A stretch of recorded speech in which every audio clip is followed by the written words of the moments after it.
Chers amis, je vous salue et je vous souhaite la bienvenue pour un poème, un jour dans la cité.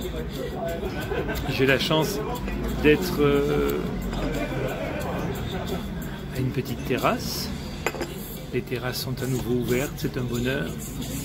Et je voudrais vous dire aujourd'hui, Serge Pey, pour son dernier ouvrage, Ouessant, Enez Eza, Apocalypse et droit de brie pour Gwenc Elan le Squezec, grand druide et ovade de Bretagne et des continents.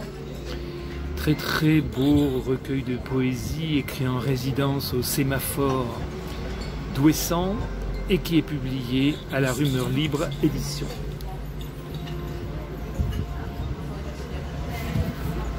Je vais vous lire le début du recueil.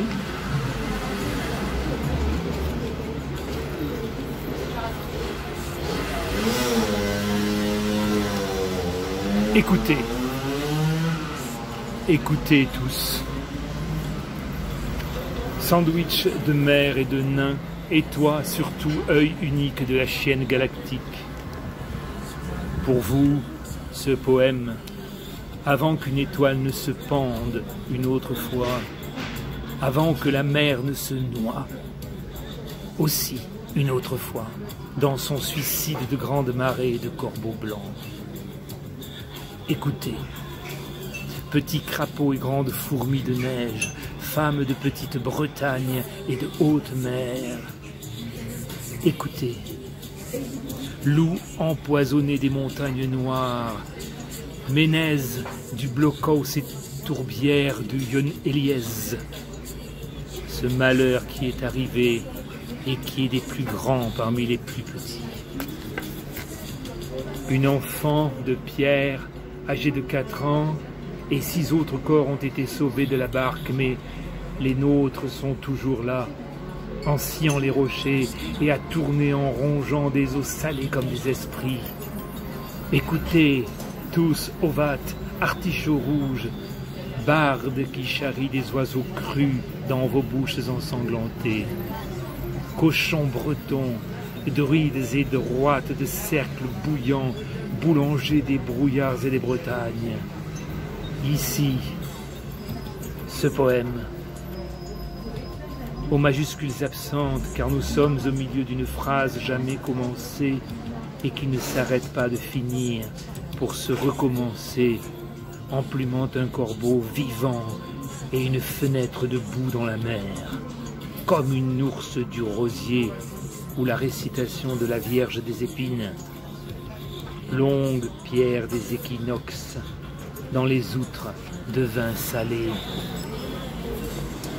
Le vent a trouvé une femme de plâtre.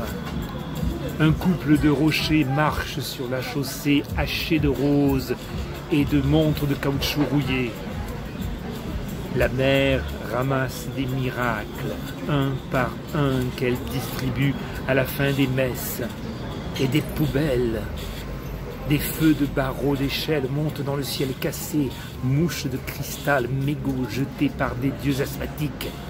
Le soleil tousse ses pansements de sable dans les salières. C'est l'hiver. Toute la mer a froid dans ses rosiers d'eau bénite et de poissons crus. Écoutez, Demat Montara, bonjour, salut, etc. Qui eût été à l'église d'Ouessant aurait eu le cœur dur s'il n'avait pleuré devant la photo d'une poupée de cire ramassée sur les brisants et fondue pour mouler une croix. La fièvre brûle des buissons rouges et des mains tombent dans les ravins attachés par des ficelles de peau humaine. Un marin range un orage dans sa valise à même la peau. La mer se tient debout comme un feu rouge dans les éclairs. Démat, entendez, démat. La lune crève son ventre de femme enceinte et de sacs vides. Les angles coulent de sa lumière. La lune perd ses eaux et ses bateaux. Pourtant, ce matin, les albatros les abattoirs, les vessies ne sont pas venus et les moineaux dressent de minuscules élévations de papillons dans les herbes ou devant les fusils armés de sel sur les rochers. Voilà, je vous remercie. Je vous donne rendez-vous pour un poème, un jour, dans la cité. Je vous attends.